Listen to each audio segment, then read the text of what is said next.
అన్న ఇవాళ పొద్దున నేను వస్తుంటే ఆటో వాళ్ళు వాళ్ళ జాగ్రత్తగా వాళ్ళు వస్తున్నారు.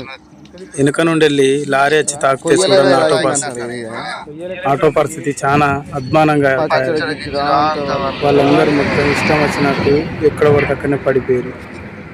కానీ అందరు చూసుకొని జాగ్రత్తగా ఏదైనా మనం ముందు పోయినా కానీ వచ్చేటోళ్ళు మన జాగ్రత్తగా వస్తారని మనకు గుర్తింపు లేదు.